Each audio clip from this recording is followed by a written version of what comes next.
বিসমিল্লাহির রহমানির রহিম। 2025 সালের শুরুতে 24 সালের ছাত্রছাত্রী যারা আছে আমাদের আজকের থেকে আশা করতেছি 24 সালে কোনো ছাত্র থাকবে না, 25 সালে কোনো অগ্রযাত্রা। তো সেই সুবাদে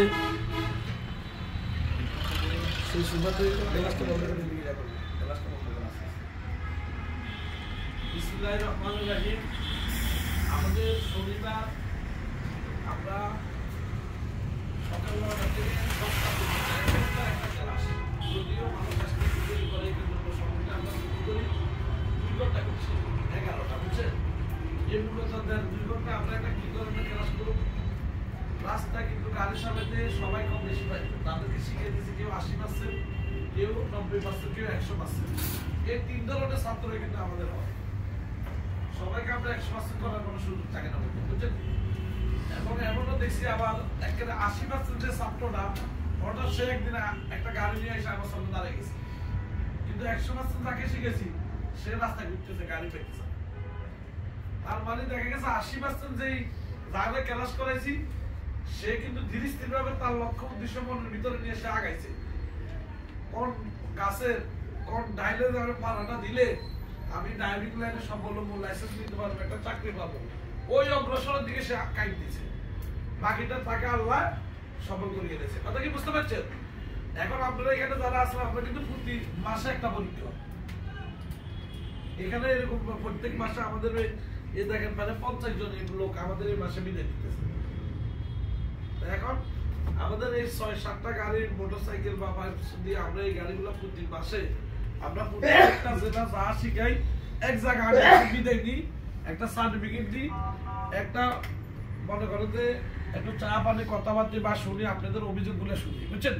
শুনে কিন্তু আমরা আস্তে আস্তে একটা ব্যবস্থা নিই যে কি করণ যায়।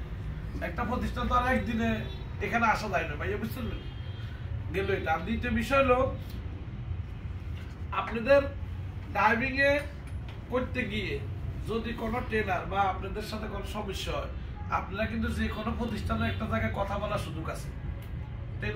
ট্রেনারও আপনাদের সাথে খারাপ ব্যবহারের দরকার নাই, আপনারাও তার সাথে খারাপ ব্যবহারের দরকার নেই। কারণ যে কোনো সমস্যা হলে আমার কাছে কেউ ফোন করলে সেটা সুন্দরভাবে আমি সমাধান করতে চেষ্টা করি। কথা কি বুঝছেন? সমাধান করতে না পারলে তার সাথে কিভাবে মিট করা যায় সেটাও আমরা করার সুযোগ আছে। কারোর সাথে এখানে বাড়াবাড়ি করতে আসি নেই।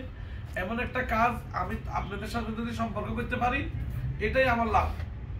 কারণ আপনার আত্মীয় স্বজন প্রতিবেশী কেউ না কেউ তো ড্রাইভিং শিখবো। আমি যদি আপনার সাথে খারাপ আচরণ করি আপনাদের একদিন কবেন মাতৃসায় তো সুবিধা নেই, ওখানে যাবো না। আমরা তো একদিনে আপনার একটা ছোট্ট গাড়ি দিয়া ফেনীতে 9টা অফিস, এই যে ঢাকা অফিস ওই দেখেন, ওই ঢাকাতে আমি মাসে 2 বার যাই, ওই অফিসটা আমি লোক দিয়ে চালাইতেছি। তাহলে আপনি বুঝতেছেন মাশাআল্লাহ করে আমাদের কাজ আস্তে আস্তে ভালো পর্যায়ে। এখন তো দেশের অবস্থা বুঝতে পারতেছেন।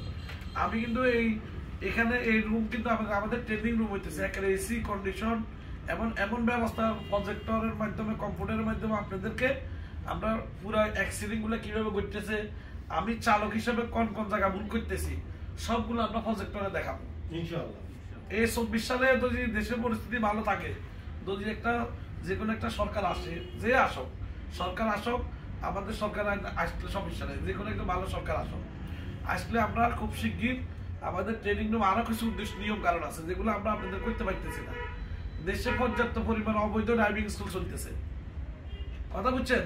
এখন দেখা যায় 5,000, 7,000, 6,000 যে যাই দিতেছে, গাড়ি দুটে কোনো শিখা লেতেছে, আপনি ড্রাইভার হয়ে গেছেন।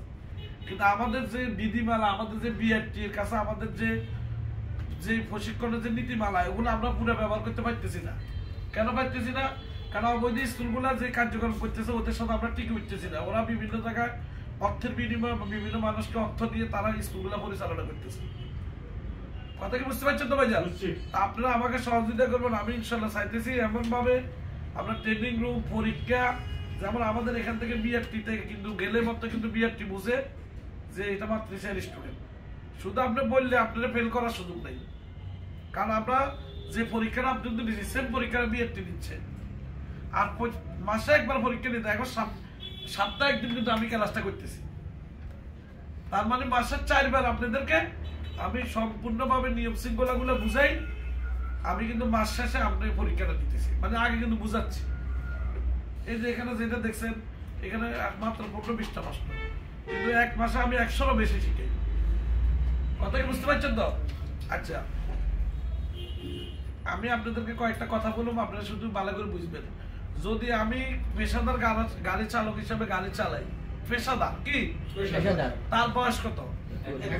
21 বছর ছাড়া কিন্তু আমরা লাইসেন্স নিতে পারবো না। আচ্ছা, গাড়ি যেখানে সেখানে কি পার্কিং করা যাবে? পার্কিং করা যাবে না। আপনি কিন্তু রাস্তায় চলে যাচ্ছেন, রাস্তায় বিশৃঙ্খলা, রাস্তায় কিন্তু অ্যাক্সিডেন্ট, রাস্তায় মামলা, রাস্তায় মানুষ মারা যাইতেছে, সব কিন্তু রাস্তাতে ঘটতেছে। তার মানে বাসার থেকে যখন বাইরে হবেন আপনার আইকিউ কাজ করতে হবে। আমি একটা ঝুঁকিপূর্ণ জায়গায় যাইতেছি, কোথায় যাইতেছি? রাস্তাটা কিন্তু এত সোজা জিনিস না। এই কালো রাস্তায় মানুষের জীবন নিয়ে যাচ্ছে, এই কালো রাস্তা আপনার গন্তব্যস্থানে আপনাকে পৌঁছায় দিচ্ছে। সবকিছু আল্লাহ তাআলার ইচ্ছা, এবং আল্লাহ তাআলা বুঝে আপনার নিয়ত যেরকম আপনার বরকত হইবে। আপনার রাস্তায় গর্ত বাইরেতে আত্মীয় স্বজন প্রতিবেশীর সাথে অবশ্যই খারাপ ব্যবহার করা যাবে না। মা বাপ থাকলে তাদেরকে বলে রাস্তায় আসতে হবে।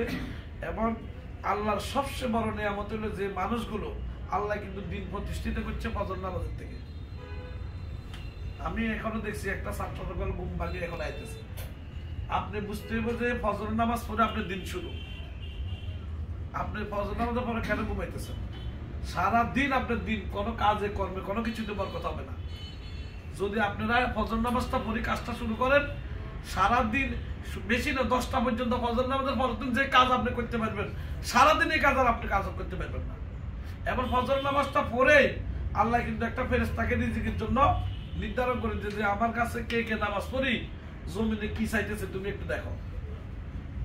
তাহলে আমি কিন্তু নামাজ আজকে 30 বছরের বেশি হবো, আমি চেষ্টা করি নামাজটা পড়ি। আমি গাড়ি যখন ড্রাইভিং করি তখন থেকে, এরপরে ড্রাইভিং যখন স্কুল শুরু করছি তখন থেকে তো আমি অটোমেটিক আলহামদুলিল্লাহ আমার চোখ ভাঙি যায় ফজর নামাজে। ফজর নামাজে আজান দিছে, আমার চোখটা অটোমেটিক খুলে গেছে, কোনো কিছু করানো লাগে না। কথা কি বুঝতে পারছেন? এখন দেখি কি 10টা পর্যন্ত আমি যে কাজগুলো করতেছি সারাদিনেও কেউ এত কাজ করতে পারবে না। এই যে আমি এদেরকে চিনলে ফজর নামাজ পড়ি কেন তোমরা অনেক সময় দেরি করিয়ে না। ফজর নামাজ পড়ে আপনারা সবাই যার যার কর্মস্থলে যাবেন, দেখবেন আলহামদুলিল্লাহ আল্লাহ বরকত দিব। ঠিক আছে নি? আর ড্রাইভিং এর চাকরির ক্ষেত্রে আমি একটু বলি, আপনারা যারা চাকরি করতে যাবেন বিভিন্ন জায়গায় সবসময় মালিকের পক্ষে কাজ করবেন। কার পক্ষে? যার অধীনে আপনি চাকরিটা করবেন। আমি আপনাকে অন্যায়ভাবে মালিকের পক্ষে জানি কথাটা বলতেছি না। মালিকের পক্ষ কেন নিবেন? আপনি যে প্রতিষ্ঠানের অধীনে চাকরি করতেছেন, যার অধীনে চাকরি করতেছেন, তার পক্ষে যদি আপনি থাকেন, ভালোভাবে কাজ করেন, আপনি দায়িত্ব ভালো করেন, উনিই থাকবে আপনার পক্ষে। তবে আমার ব্যবসায়টা চালাইতেছে, কাজ করতেছে, ওনারে নিয়ে ভবিষ্যতে কি করে আমি একটা প্ল্যান করি। এটা সারা বিশ্বের কথা।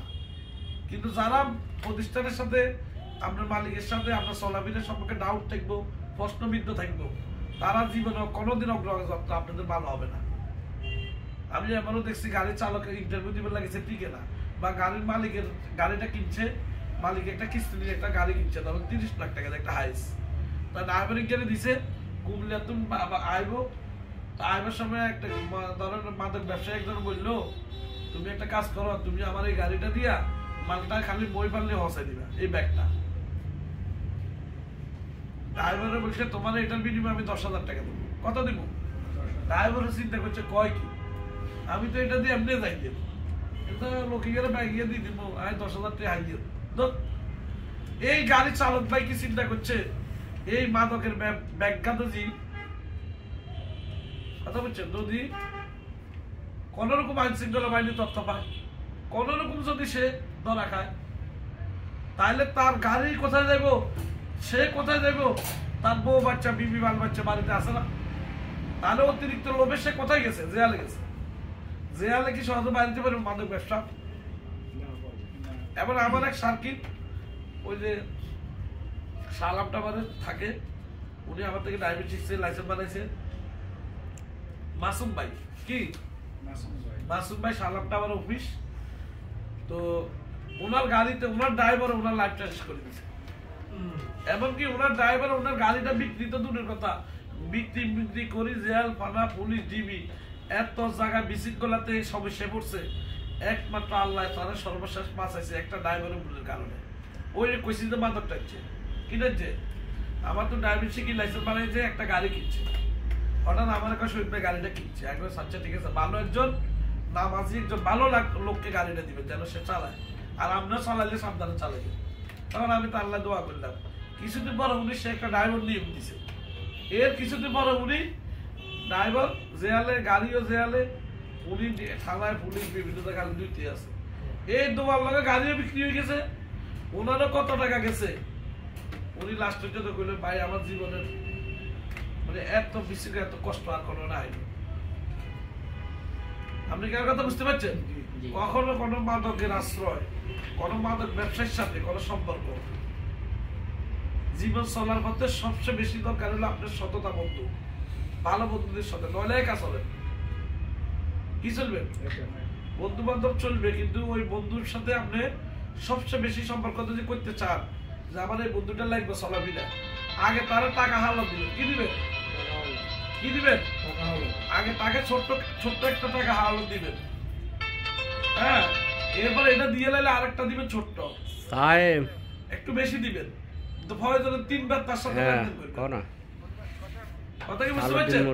লেনদেনের মাধ্যমে বোঝা যাবে এই বন্ধুটা কিরকম। সবচেয়ে সহজ ভাষা আপনারা বলে দিলাম। টাকা পয়সার লেনদেনে যার হাত ক্লিয়ার, সে তাকে আপনি বিশ্বাস করতে পারেন, তার ইমান আছে। কি আছে? সে নামাজ পড়ে কিনা, কি কি কাজ করে, তার সম্পর্কে খোঁজ খবর নিয়ে তার লোক মিলবেন। আমরা যারা আছি সবচেয়ে বড় বিপদে পড়তেছি রাস্তা। আমাদের অনেক ছাত্র আছে, 2-1 জন। আমি জেলে কিন্তু আমি কয়েকদিন আগে জেলে কাজে গেছি, আর দেখছি 2 জন ছাত্র জেলে। এই মাদক খেয়েছে। কি খেয়েছে? এই জন্য আপনাদেরকে বলতেছি, আপনারা সবসময় নিয়ম কারণ মানি, সড়কের ব্যবস্থাপনা দিয়া আপনারা নিয়ম শৃঙ্খলা গুলো পড়বেন। এবং আমি নতুন বছর হিসাবে আমাদের এমনি তো প্রত্যেক মাসে আমরা যখন ছাত্রগুলো বিদায় নেই, আমরা আপনাদের সবাইকে সার্টিফিকেটটা দিয়ে দিচ্ছি।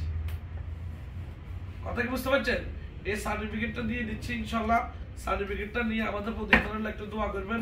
এটা আমরা বিনামূল্যে দিচ্ছি। কি যে কোনো প্রতিষ্ঠানের কিন্তু একটা সম্মানী ভাতা অনেক সময় নিয়ে কিন্তু সার্টিফিকেটের জন্য আমরা কিন্তু এটা নিই না, একটা গেল এটা। কিন্তু এই বইটা আমরা পর্যাপ্ত পরিমাণ বিক্রি করছি। কি করছি? এটা আমাদের নায়ক ইলিয়াস কাঞ্চন ভাইয়ের আদেশে আমরা গঠন করছি। বইটা ফেরিতে অনেক বই বিক্রি হয়েছে। এটা তেমন বই আমার কাছে নাই। আজকে নতুন বছরে আমাদের যে শেষ পরীক্ষা, মানে 25 সাল শুরু, এটা 25 সালের শুরুতে ফার্স্ট পরীক্ষা। এই জন্য আমি এই বইগুলো আপনাদের সবার ভিতরে ফিরিয়ে দেবো। একটা হাতের তালি দেবো। একটা বই 300 টাকা। এখন 300 টাকা, কিন্তু আমি নতুন বছর হিসেবে আপনাদেরকে এই বইটা আপনার পুরো পরিবারের গাইডলাইন ছিল সড়কে। কথা কি বুঝছেন? এখন আমি নিয়ত করছি নতুন বছরে আমার মা বাপের রসুল্লাহ যে আমি এই ছাত্রগুলা, কেউ অত গরিব, কেউ পয়সালা আছে থাক, আমার মা বাপের রসুল্লাহ আল্লাহ রহমতে বিসমিল্লাহ আজকে আমি এই বইটা সবার মধ্যে একটা করে ফিরিয়ে দিব। আপনারা সবাই আমার মা বাপের জন্য দোয়া করবেন, আর আমার প্রতিষ্ঠানের জন্য দোয়া করবেন। আর আমিও সর্বোচ্চ আপনাদের জন্য দোয়া, আন্তরিকতা, ভালোবাসা থাকবো, যেন আল্লাহ তাআলা আপনাদেরকে সকল সড়ক দুর্ঘটনার হাত থেকে, সড়কের অবকাঠামো নিয়ে যেন সবসময় আপনারা এই ক্লাসটা উপভোগ করবেন। এই ক্লাসটা আমরা সবসময় চালাই রাখি। কথা কি বুঝতে পারছেন? তো ভালো থাকবেন, সুস্থ থাকবেন, নিরাপদে পথ চলবেন। আসসালামু আলাইকুম ওয়া রাহমাতুল্লাহি ওয়া বারাকাতুহু। আচ্ছা না সবাই শোনান, সন্দীপ একটু বন্ধ করো। ওই বাইরে এখানে এটা কি বেয়ারিংয়ের সমস্যা?